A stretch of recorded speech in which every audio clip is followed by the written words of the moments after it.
Okay, Alan, so, alternate bass stuff over here. You know, I'm going to be saying things like both high bass, that would mean you're hitting, bass notes, and then a high note, and then another bass note.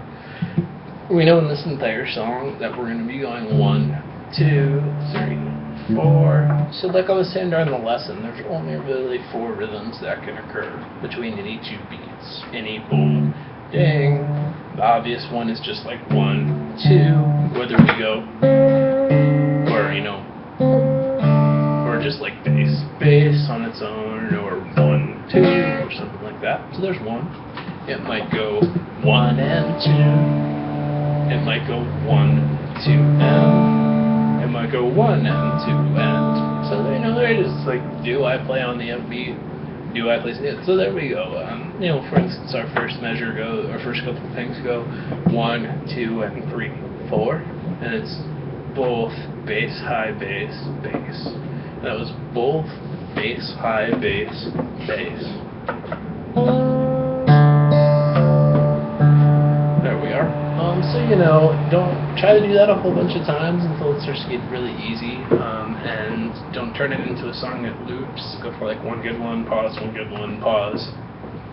Great. And, having done that, the next thing should be even easier. So we're going. Then. My bad. That was just. So everything's identical except we're hitting the first string on beat 1 as opposed to the second string. That's our, main tag in the song here is. Keeps coming up. Although in this song we went, I believe next was, so we've got, so far just getting good at.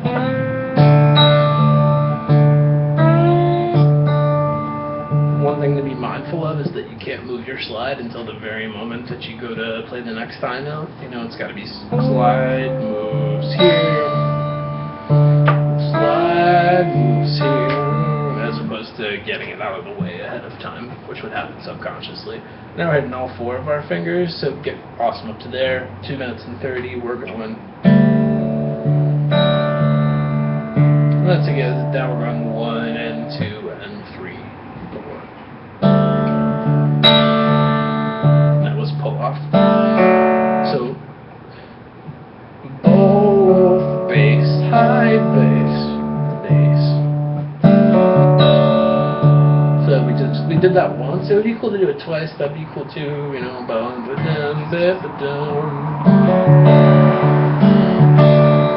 could do that as a little mini loop thing, actually. But what we actually did in our song after 1 and 2 and 3, 4 was 1, 2, 3 and 4, and then, so then we're going.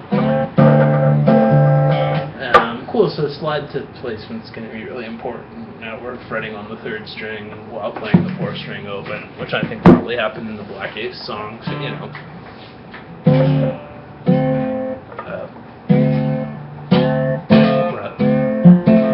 whatever it was on the page, you have it, I don't. Cool, so, and 1 good run through that, pause. You could also definitely be starting at.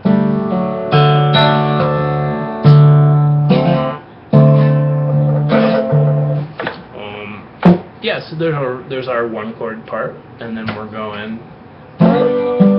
or whatever it says on the page. Shit, we were going like. Yeah, totally. So,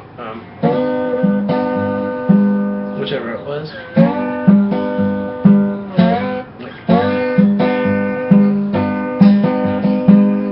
So hey, yeah, ear training, whatever it says on the page, I was making this up as we went, and I know there was a 5-chord thing there. I remember what we do after, but I didn't remember exactly what we did for the,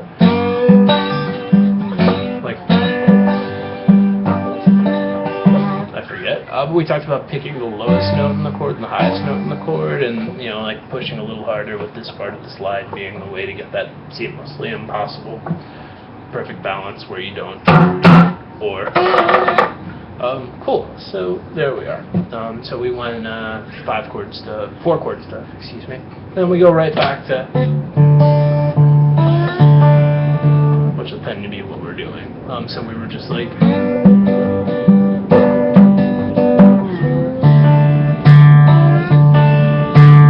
And then I totally remember what we did here. We just went.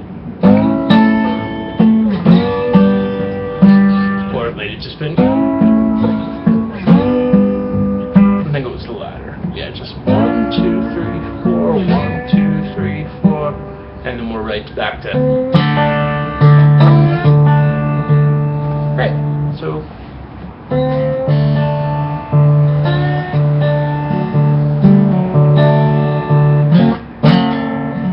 I beat that. I'm trying to sit at this weird angle where you can see me. Now I'll play regular.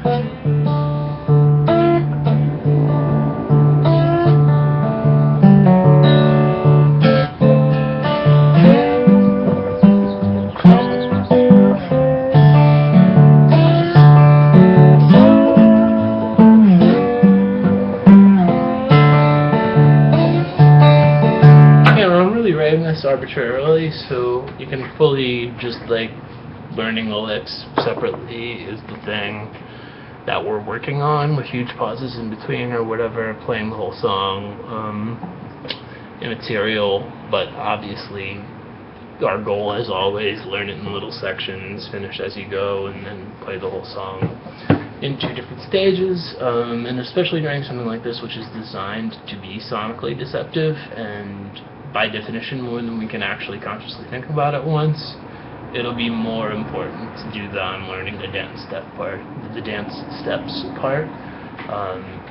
This is going to come up so many times in slide songs, just like that measure, this half of the measure goes 1, 2, end. I think that's going to happen so many times. So yeah, it really just is those 4 different options. So that's your other like sub-assignment. What the fuck am I talking about there? Give yourself an example of each one of those. Again, it's just 1, 2, 1 and 2, 1, 2 and 1 and 2 and. That's everything that we can do without starting to use triplets or some downbeat upbeat thing. All right, bro. Enjoy. See you next week.